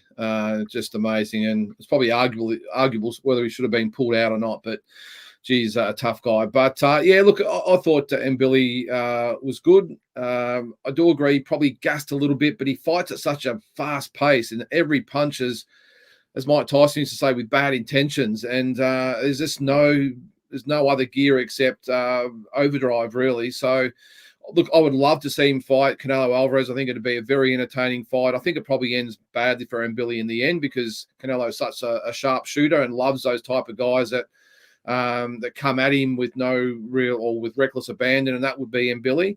But look, there's other fights out there for him. I suppose the issue at the moment is Caleb Plant's busy, Munguia is going to be busy, Pacheco is going to be busy, Canelo is busy, so maybe those fights will be next year at some stage. But yeah, look, I really like him as an opponent for Canelo. I think it'll be very entertaining. I think he will go right after Canelo. As I said, I think it falls straight into Canelo's hands. But he's got some big fights on the horizon, and I think there's some and other big fights as well at 168 for the other contenders there. But a bit happening there, even without Benavidez and Morel. So let's hope 2025 we get some of those matchups. Dave, what you think of Mbilli's performance, and is the Canelo matchup something you're intrigued by? Yeah, I've been watching Mbilli for a while, and while it wasn't a star-making performance on Saturday, which would be very difficult to do against a fighter like Derevychencko, I'm going to give Derevychencko his flowers, man. This is a guy that somehow one of the best fighters of our generation, who somehow a world title is evaded him. You guys all have mentioned tremendous fight he had with Gennady Golovkin, a fight of the year with Haymon Murtazaliev, one that he could have potentially have won. But he's never been stopped. And as you guys all mentioned, some of us maybe wanted the fight to stop with that horrible, horrible injury. But this is a guy whose pride is his tremendous pride. If his career was to end on Saturday, I'm sure he was thinking, I want to be known as a guy who was never stopped. Nobody ever stopped me. And that injury is pretty serious, guys. You guys remember Andre Berto was never the same. Not that he was world level type, but that kind of injury with his age, that could have been the last we see of him. I don't know why he'd come back. I read somewhere he made over $10 million in his career. Now back to Mbilli, wasn't a star-making performance, but it reaffirmed that this guy is must-watch TV. And now with the 168-pound division, with the two brightest potential stars in David Benavidez and David Morrell moving up to 175, now we really have to take a very serious look at Mbilli, who's got this great fan base developing in Quebec. Nobody's really knows any much about William Skull, and yet he's going to be fighting for that vacated IBF belt that Canelo was forced to give away. I want to see Christian Mbilli snatch up that belt so we can get an opportunity to watch Christian Mbilli in 2025 go for Undisputed, get a crack at the Undisputed, while he most likely is going to come away as the loser in a fight against Canelo. I think with Canelo starting to age, and the fact that Mbilli has so much tremendous punching power and can throw punches for days, that's going to make a great fight. It's going to make a very entertaining fight. But like you guys all mentioned, even Canelo, as he's aging, is still one of the most nastiest counterpunchers in the entire sport of boxing. He's going to finish Mbilli, and most likely he'll be able to find a way to knock him out. But it's going to be a great fight eventually in 2025. If he can't get that title fight in 2025, obviously I'd like to see him up against another all-action fighter in Haymon Murtazaliev, because when he does get an opportunity to fight Canelo, if we see him fight Murtazaliev and he dispatches a Murtazaliev in better fashion than Canelo did, then we got a potential super fight. We're well said. Look, all I'm going to say is I actually think Mbilli is a very easy fight for Canelo. It doesn't mean it's not a good fight. It doesn't mean, I wouldn't want to see it. But I don't mind the fight if it happens. I just think Canelo will be counterpunching the hell out of him. And I think that volume would drop dramatically if he knows every time I throw, I'm getting counterpunched. That's just how I feel about it. That output probably drops like 30%. The only thing I worry about in Mbilli, just to add 2 quick points, is I wonder why this was a 10-rounder. So I wonder if he does have gas tank issues, and they knew that and made it a 10-rounder. I was surprised at how many people were betting a stoppage, being that this was a 10-rounder. I don't know. We'll see over time. Muscular guys tend to wear down as fights go on, but I don't want them to be overly dependent on Canelo, because I think that's where guys fall in traps. Just stay busy. Just keep this guy busy. He doesn't need to be undisputed or anything like that. And I just think they need to keep him busy up there in Canada, 3 fights a year. And if you can angle yourself into getting that title off of the winner of the Skull fight, then beautiful. Then you can angle that into a Canelo fight. But otherwise, I don't want fighters to fall in love with. Well, that's a fair point. However, I mean, fighters are trying to become a world champion, and if Canelo's the man, then you want to go towards him, right? Yeah, but we don't know where Canelo's at right now. He could have pivoted. He just keeps saying, I'm in it for the money. So if he's in it for the money, then Mbilli might not be the play. But I don't think Mbilli will sit there and wait around though. His career, he's been an active guy. He's not been one to sit on the sidelines. I don't think he'll fall into that trap, to be honest with you. Yeah. It is a trap. Well, he does have that back. Shout out to Montreal, by the way. You could be from Haiti, you could be from Russia, you could be, they'll adopt you over there. They're like, yeah, like it's amazing. Like they have a lot of adopted sons as boxers, and it's kind of great to watch. So shout out to them. So I don't know, y'all. I don't even know who in the panel is aware of this. I know Steve knows, I know Calix knows, even B, but so Samson Lukowitz, in an article recently published, was quoted saying that David Benavidez cannot return back to the ring like at the earliest, December 2023, more than likely next year, because he's got cuts, an injured hand, and broken ribs. And I'm like, what? You guys been out here in the media talking like shaming Canelo is going to fight Berlanga. You're saying that Sampson's gone as far as to call Canelo a coward. His dad has insinuated, sometimes even flat out said it. And posts he's reposting and all that. So you can't even fight. But you're trying to you're not even in the mix to fight Canelo. Like what the hell is going on? So I don't know if this is news to anybody in the panel, but Samson Lukowitz said broken ribs, can't do it. It is what it is. Calix, what are your thoughts on this thing? His ribs are broken. What do you think? Like, I don't know. What are your thoughts on this? Let me preface it with this because you got to preface stuff now, right? So, I want to say that I'm very skeptical of any content creators who are either 100% on the side of Canelo's to blame for everything, or the other side, 100% Benavidez, because we know guys like that, right? Benavidez is to blame for all of this. Canelo's to blame for all of this. And one thing that the Canelo side is going to have to realize is this is a precedent that the A side is going to get the blame if a fight in demand historically doesn't happen, right? So we need to preface it with that. However, we've been saying for a while what a mess the Benavidez team seems to be, just from the outside looking in. They really need, if there was a team who needed to consolidate the marketing and put it behind one person and hire somebody, it's them. They need it. And I was reading this article this morning, and it was an article that was 14 hours old at the point. And everybody was talking about the $89.99 price point, which is terrible. None of this excuses the fact that he's fighting Berlanga in Las Vegas with an $89.99 price point, by the way. But I'm reading it, it's 14 hours old and nobody's talking about it. And I'm reading the article, and I do this. This is how I do it. I read a lot of articles, and I save them to read later. And I'm reading the whole article, and I counted it later, 46 paragraphs in, they start to talk about Benavidez's injuries. Now, to the writer's credit, I believe his name is Alan Dawson. To his credit, he did hyperlink an article that came out 8 days ago, in which he originally reported that Benavidez has injuries, and one of them being broken ribs. What's surprising to me at this point that nobody's been talking about it, and I still don't see anybody talking about it. And this is a big story because why is it a big story? Because they've been carrying on that they wanted the Canelo fight in September or October. And now the revelation is he has broken ribs, multiple injuries. He went into the fight apparently with an arm injury. And then he hurt his hands and his ribs in the fight.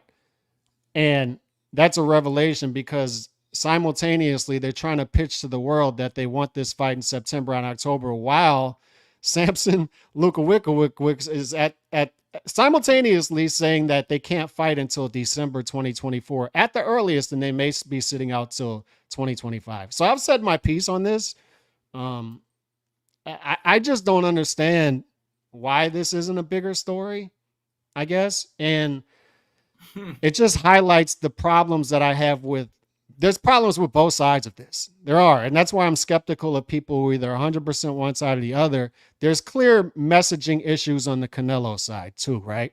And one thing I liked cleared up was Canelo is saying, I'm all about the money now. I made concessions. Now I'm all about the money. He's pivoted. So if we don't get the Benavidez fight, then fine, people will do what they want with his legacy. I don't really care.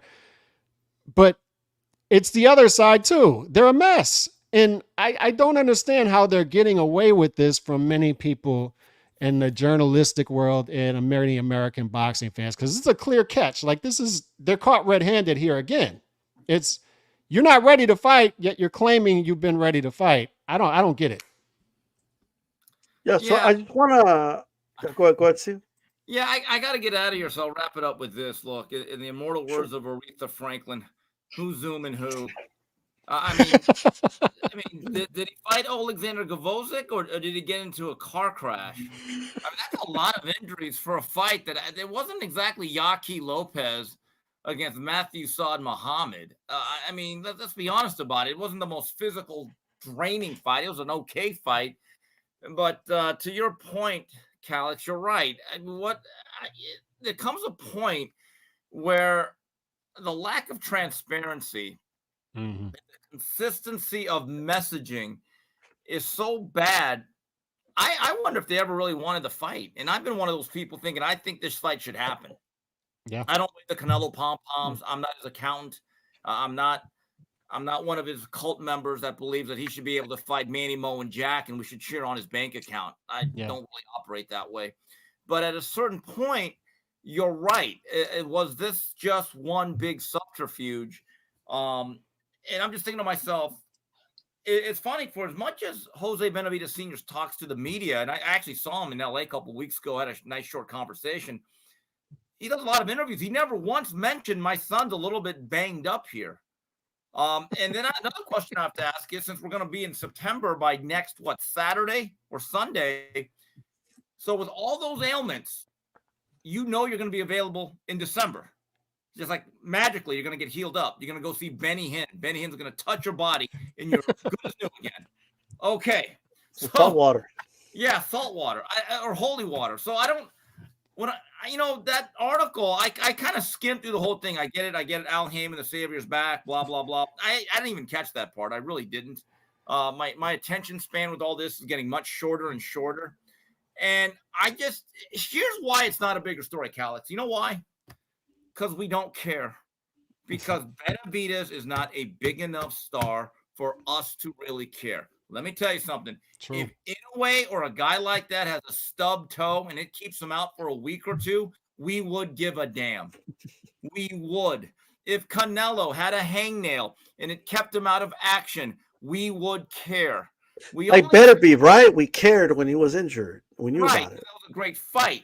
But I'm just telling you, the reason why we don't care is because Benavidez does not matter enough. That's why. Makes sense. Anyway, guys, I got to get some stuff done here. I got a phone call today. Really enjoyed it. All right, have a good one, Steve. Good weekend, everybody. Appreciate you guys. Hey, mate. Bye, Steve. Lyndon, this is kind of like breaking news. That at least to me it was. I just kind of added it. What do you make of all the injuries that he's got? When they've been trying to sound to the public that they were all in for a Canelo fight and he's ducking me, he's fighting, Berlanga instead. Like, what do you make about this whole thing?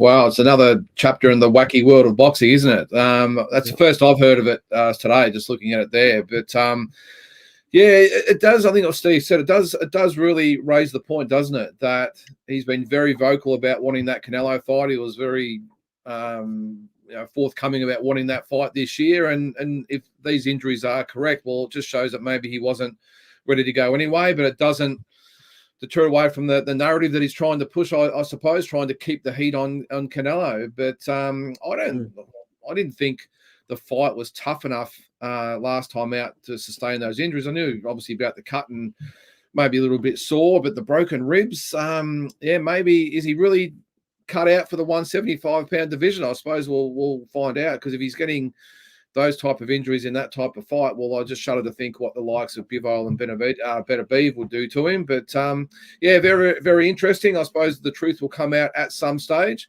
But as I say, where there's smoke, there's fire, and you have to wonder whether they were really serious about having that Canelo fight this year or not, and just wanted to keep the name in the news. Dave, what do you make of the news that we're not going to see Benavidez till the earliest December, if not next year? Banged up ribs, banged up hand, cut. What do you make of it?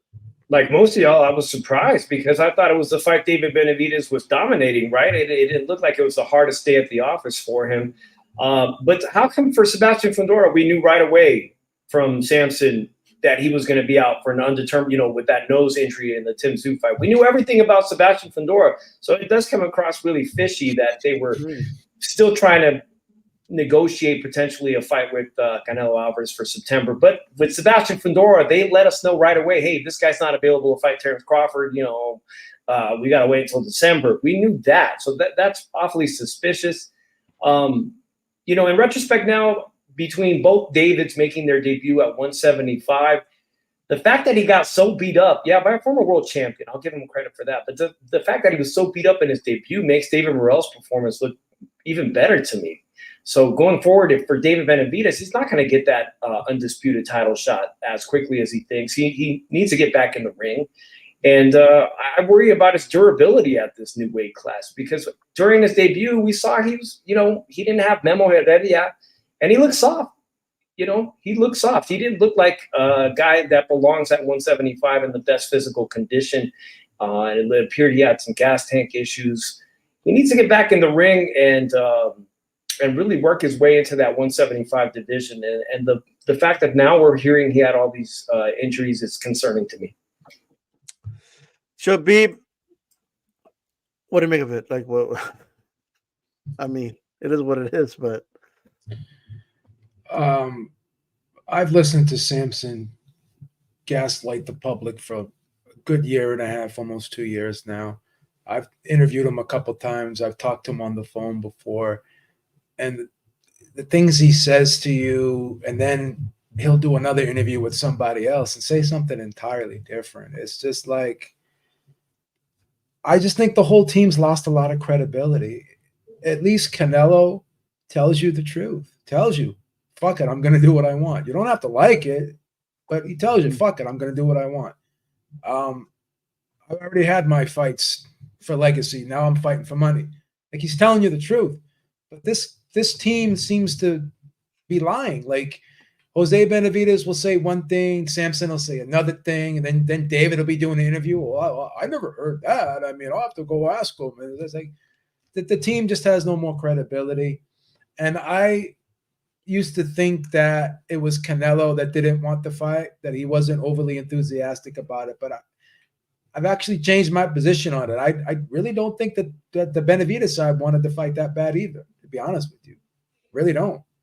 What have they done to get the fight? You had an opportunity where you could have been the mandatory and chose to stay at 168, and then you go to 175, and then you're with Al Haymon, and then Al Haymon makes a deal with Canelo, and your name doesn't even get brought up, and you're going to just sit there and not say nothing about it. You're going to be happy with that.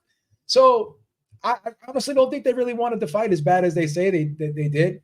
And I think they're being totally disingenuous when they come off with all this rah-rah bullshit about, oh, yeah. And then you're going to come out and call the guy a coward. And it's like, I just have no time for them anymore. I was a huge David Benavidez fan. And I'll have to be honest with you, I really don't care too much about his career anymore. I've lost a lot of interest in the guy. I really have. My question to you, B, would be this: like, why wouldn't he want the fight? That's the problem. I can't reconcile that. So I have a thing with me. If there's something I can't understand, and it gets to a point of ridiculousness that is just there's no way of making sense of something, I just discard it. I don't want to deal with this anymore. I put that in my do not care file now, and he's in my do not care file. You know, certain fighters I just throw in my do not care file. He's positioned himself for me to put him in my do not care file right now. I don't care about his career anymore. I just don't. Let me just get this Callison. You can go, Rafael. The David news might be BS on Samson's end to postpone any fights till the PBC get their shit straight. They did the same with Plant and Macumbi, he says. Interesting point. I have seen that theory that they don't have any dates for David, so that's why they're just putting the news out there that supposedly his ribs are injured or whatever, and maybe that's why that's not making sense. Don't say anything. Don't say anything at all. Just say we're looking for a date. Like, why do we have to lie about everything? That was the confusing part to me too, Beeb, is nobody's really looking for that information. Nobody's doing anything with it besides us. We're the only ones talking about it. So why even bring it up if nobody even knows that? Why not just keep running with the new? To me, that's incompetence from the promoter. To me, he's just talking too much, and he's feeding the media information that he doesn't even need. That it's not even in his best interest to get out to the public.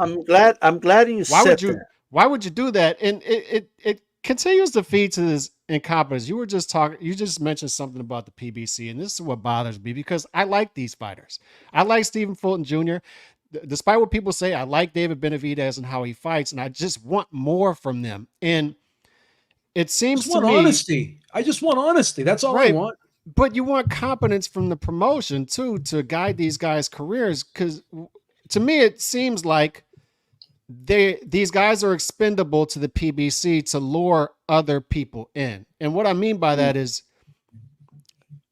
you should be acting in the best interest of Benavidez, right? So if Canelo does come to the table and say, I don't want the Benavidez fight, offer me other things, you should be, as Al Haymon, pushing him to fight Benavidez, right? Because you promote Benavidez too, or you advise him too. And one thing we learned today as well was Al Haymon's been in the mix because Canelo, it was on the UFC, one of the UFC podcasts. He told the two UFC fighters, I'm not a UFC fan, so I don't know the guys' names, but he told them, Al Haymon personally offered me this fight. It was Al Haymon personally who got me on the phone and offered me the Berlanga fight. So it's Al Haymon doing it. He said the Cubist was on the phone call too, so was Reynoso, but it's Al Haymon personally who gave him the Berlanga fight. So what I'm asking is why are they giving him the Munguia fight and the Berlanga fight? Why are they trying to push the Benavidez fight on him? Why are we not getting Benavidez versus Morrell Jr.? Why isn't he working in Morrell Jr.'s best interest to chase down Benavidez? It just seems like this cat and mouse game all around. No, I said this about maybe 2 or 3 weeks ago.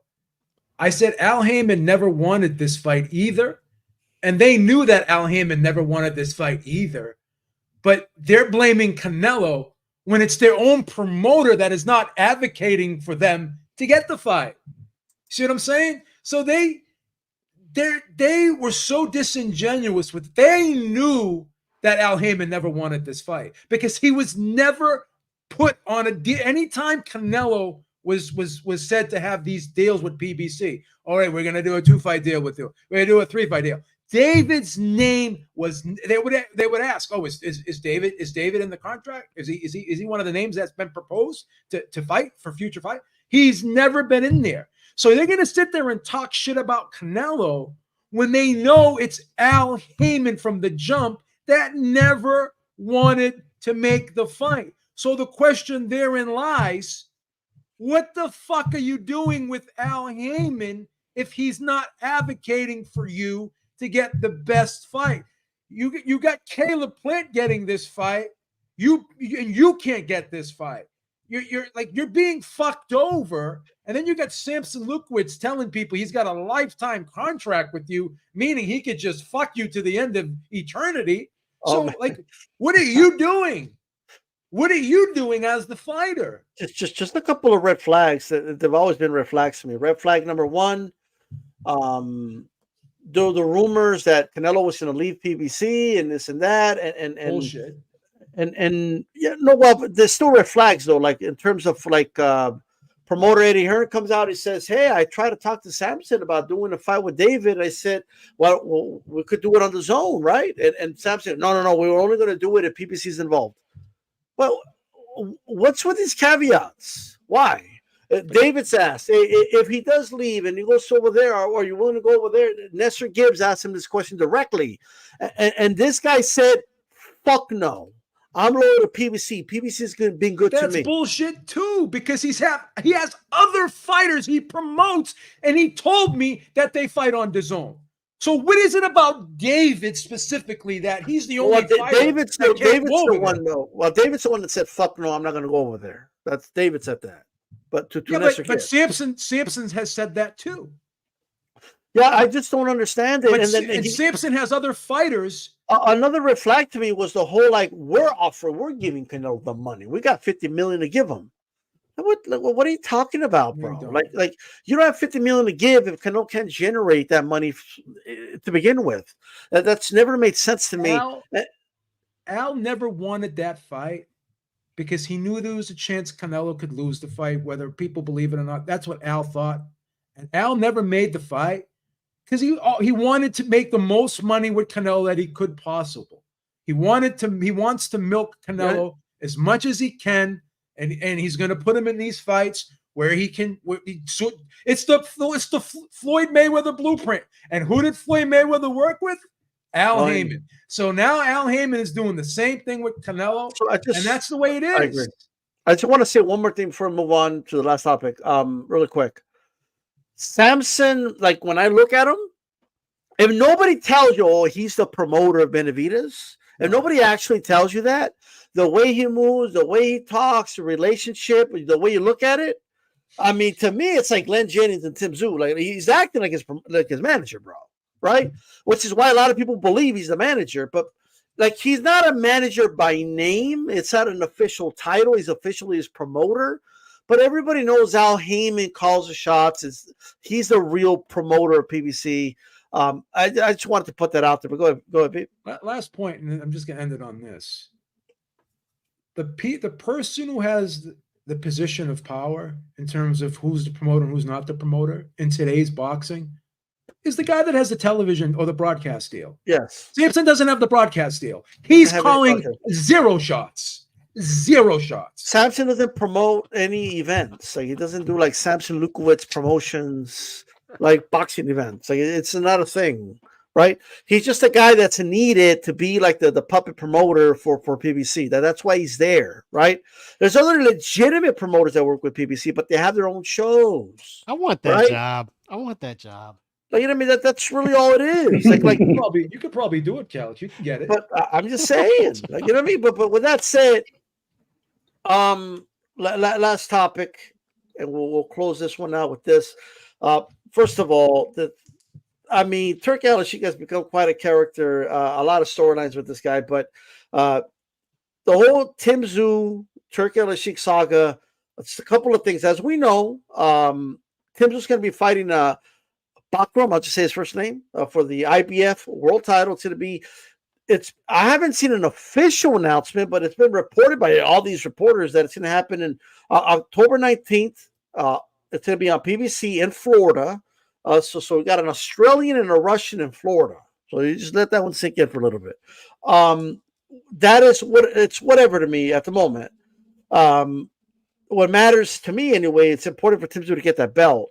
And the reason that's important, I caught a couple of things. I did a little bit of research. So we know what Tim Tszyu said. Tim Tszyu said, look, I don't got a problem with the guy. I want to work with the guy. I want to fight the best. That's what he stands for. I want to do it. So there's nothing that I've heard at all, even from Tim Tszyu's team, that indicates we don't want to work with Turki. Turki's the one that said, oh, I'm done. I don't want to work with Tim Tszyu. And then he gave another statement saying there's just too many people and with his team, and they got their own ideas. And another thing I caught a short, I believe it was posted by No Limit here on YouTube. And if it wasn't, either way, the promoter, George Rose, is talking about how Crawford is an ambassador for Turki Al-Sheikh in Riyadh season. So obviously he wants to kind of set everything up for Crawford. But like we're working our own, like we have our own business to take care of, and we had an opportunity to get the IBF belt, and that's the route we went, which is very understandable. Like that makes sense. You know, this whole idea that we'll just wait and see, and like I think he was told no, right, and he didn't like it. Meaning, oh, we got other ideas. It doesn't mean we don't want to work with you. We never want to do business with you. It just means at the moment, this works better for us than waiting until February for Crawford, right? I mean, that's it. To me, when you read between the lines, that's what it means to me, right? I don't even, that's a reading between the lines thought. What are your guys' thoughts on this whole crazy saga here? Lyndon, we'll start with you. It looks like it's a big miscommunication, doesn't it? But firstly, the Australian fighting a Russian in Florida doesn't make much sense, but it's not as weird as an Australian fighting an Englishman in Shawnee, Oklahoma last year. That was really weird.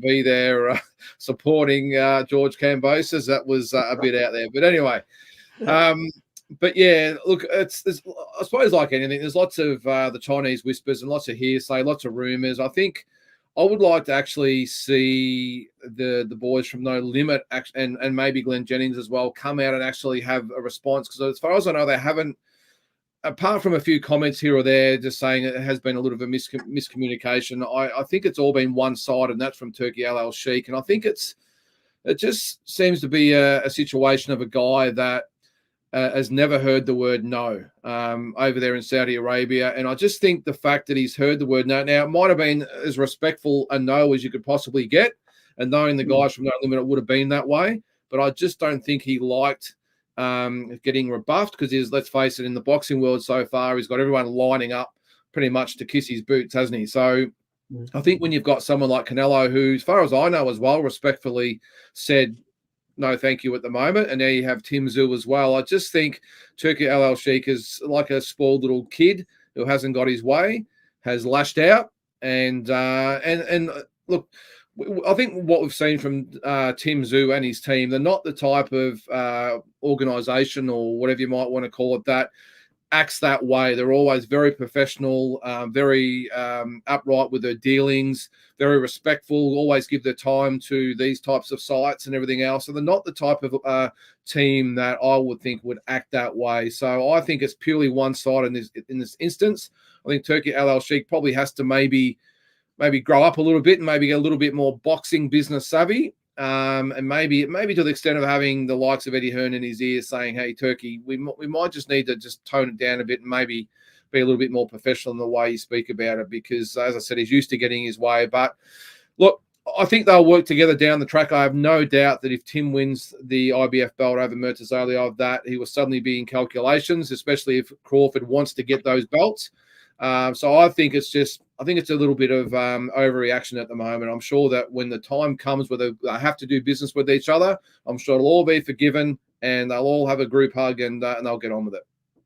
Yeah, one thing I will say, and I'm just basing this off of the pattern of interviews that Calix and I have done with Glenn Jennings and other interviews, even with yourself, Linda, that I've seen with Glenn Jennings, is they've been very consistent about this.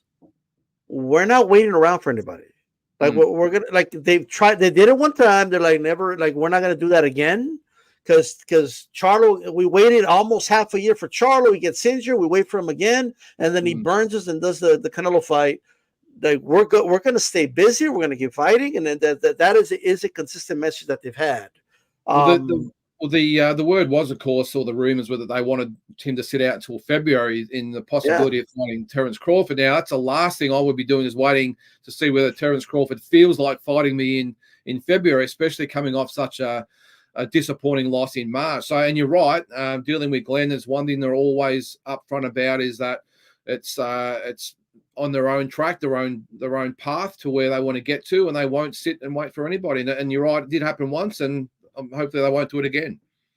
Yeah, because right now, Turkey's saying, I don't know if Crawford will take any other fight other than Canelo. Like, and you want him to just wait and see, like, okay, is this guy going to fight me? Like, are you crazy? That's nuts to me. And with George Rose said, I agree. Like, it's obvious that Turkey wants to align everything for Crawford. He's your ambassador. That's what he named him. I don't know whether he's officially an ambassador or not, but he's your ambassador. And we got our own thing going on. You know, it is what it is. Joe Beeb, thoughts on this whole fiasco? It's like I said before, Turki Al Sheikh wants to run boxing like the UFC and the WWE. And everyone thinks that that's a good thing. But even if you look at the UFC, you go down the list, just because Dana wants something and Dana thinks that it's the best fight out there, doesn't always fall in line with what the fans think, right? Because there's still fights in the UFC that we haven't had, that we wanted, or at least a lot of the fans wanted. So, you know, Turki Al Sheikh has his opinion on fights. He has his opinion on how he thinks boxing should be. He has his own vision. And he has to understand that, you know, this is a sport with a lot of nuance to it. There's a lot of moving parts here. There's a lot of people that have their own opinions that have been doing this a lot longer than himself. and he should respect that. You can't expect people to drop what they're doing if they already have plans in place and just go along with what you want, because you wouldn't want that done to you. You wouldn't want, it's like anything else. If I had a deal with Calix and we're working on a business, we're going to do this specific thing on this specific date. And then D-Style calls me up and says, hey, I got this thing for you. Oh, I got this thing with Calix. Oh, well, fuck Calix, man. Just do what I want you to do. He'd do that. He would do that. I'm not going to do that, man. I'm not going to do that. I say, yeah, let me finish this thing with Calix and I'll come back to you in a little bit. That's how life works, right? That's how we treat people. That's how we treat people in everyday life, right? I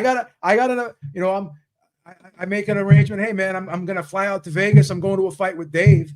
And then someone calls me and says, hey, man, the same weekend, hey, why don't you come to New York, man? We're going to a nice party here. We'll get lit up. And no, I already made plans with Dave. I'm going to the fight with Dave. Can't break plans with Dave. Dave already put the spare room together for me and everything. I'm not going to screw Dave over like that. That's the way it works. Makes sense. David, what do you make of the whole saga here with Tszyu and Turkey? I was disappointed by how Turkey outlooked Sheik. He kind of had I don't know. It was disappointing, his tone around the subject of Tim Tsyzu being at the Vergil Ortiz fight, Sebastian Fundora being there. This is my favorite division of all of boxing right now, 154. Unlike 135 at lightweight, you've got 4 champions at lightweight, and I don't see any of them wanting to unify or take on the hardest challenges. And meanwhile, at 154, Tim Tszyu promised in March that he was going to show us he's a throwback fighter, just like his dad was, And to him, belts matter. And I'm thrilled that he's going to get an opportunity. Coming off a loss like that, a loss that, I think the writing's on the wall. He was having his way with Fundora. Had things not transpired the way they did with that big cut, that he was most likely going to be victorious in that. And things didn't work out that way. So him getting a title opportunity and making moves on it, that's what I want out of fighters. That's a throwback fighter. That's that's a huge distinction between somebody like him and Ryan Garcia, who's chasing paydays, chasing clicks and fame. Tim Tszyu is a throwback fighter. He's doing the right thing by going after that that IBF opportunity. And it's going to make things much more interesting for him. If he wins and becomes victorious again, becomes a world champion again, all he wants to do, I'm sure, is unify those titles. And if it leads to a fight with Terrence Crawford, if Terrence Crawford wants to accept that fight, then so be it. We're going to have a hell of a fight. It may not lead to that. Terrence Crawford may only be interested at this point in chasing the biggest paydays of his life. We still have Vergil Ortiz out there. And he's made it very clear that Vergil Ortiz is a worthy opponent. I think this is a great thing for boxing. I'm only disappointed a little bit that the fight's going to be in Florida, because I'd love to see Tim Tszyu back here in Las Vegas, man. But I'm standing with Tim Tszyu on this one. He's doing all the right moves. All right. Calix, your thoughts on all this stuff? Because Tim Tszyu came out, he was interviewed by Fight Hub, and he said, "Look, I would love to work with Turkey." It doesn't seem like he understands what he did wrong. And Turkey's mentioning there's too many people to talk to. I guess the promoter, the man, I don't know what it is, but what do you make of it? Yeah, before that, quick breaking news article was Lance Pugmire about 30 minutes ago reporting that they have a date on hold December 14th for Benavidez. So that jives with what we've been reading, right? December was the earliest. So mid-December, LA for Benavidez, and it's likely going to be a stay busy opponent. So interesting news there. The ribs sailed up, huh? Yeah. Fucking liars. All he does is lie, that guy, man. He makes me sick. They healed up. But yeah, I like how Tim Tszyu's team moves. Obviously, it's not ideal to have that fight in Florida, but the good thing about Tim Tszyu's team is they look ahead and they can still do this at the time of day. They've trained the Australian audience, from what Glenn told us, to watch fights at a certain time of day, and it's on pay-per-view. So they'll make their Australian money and they'll be fine. An interesting thing here is with Tim Tszyu, I like how they move because they always think multiple steps ahead and they stay on their dates. They're not going to come off a date because Turki Al-Sheikh wants them to come and hold their hand. They're not going to do that. So stay on your date, Keep your date, especially when a title is involved. It's another thing I know about that team is they value the titles, and if you get a title at 154, it positions you well for bigger fights. So get the title from Murtazaliev, and then I was wondering, like, why Erickson Lubin in December? Why are they talking about that? But if you look at the timeline now, PBC is talking about doing Fundora versus Spence in December, so it makes sense. Try to come back quick and stay on the same timeline with that other multi-title fight, and then try to consolidate all those belts in the third fight, the first fight of 2025. So it makes sense what they're doing to me. They've wanted to fight Spence. If Spence upsets Fundora, they can have that fight. If Fundora wins again, they got the rematch, and then they'll have a consolidation fight for 3 belts. So I think they're moving intelligently here. Try to get the belts, try to stay active, and the only piece of the puzzle they'll have to try to figure out is they want to be stars. They want to get to the Mexican audience, the Mexican-American audience. They're going to have to figure that out because PBC is not going to get them there. Look, all I'll say is, and Turkey has every right to do this, but he has his favorites. He makes it very obvious, actually. It doesn't mean he doesn't give other fighters paydays or chances or something like that, but promoters and managers are going to notice that stuff. And if they see, like, oh, you're trying to set everything up for Crawford to make Crawford undisputed. Like, you're trying to, like, you want me to wait, you want this guy to wait, you want to just set it all up for him, which is fine. You could do whatever you want, but don't get mad at me if I have other plans. Like, then what I'll do is I'll go get that. I'll go with that belt. And if you want Crawford to be undisputed, and now I'll see you because I'll have the belt, right? It's as simple as that to me. And I don't see anything wrong with that whatsoever, but it just is what it is. So with that said, I appreciate everybody. Shout out to Steve Kim. Lyndon, thank you again for coming on, brother. Much appreciated. Joe Beeb, Dave, and Calix, and we're out of here. Keep it boxing. Peace. Nostalgia.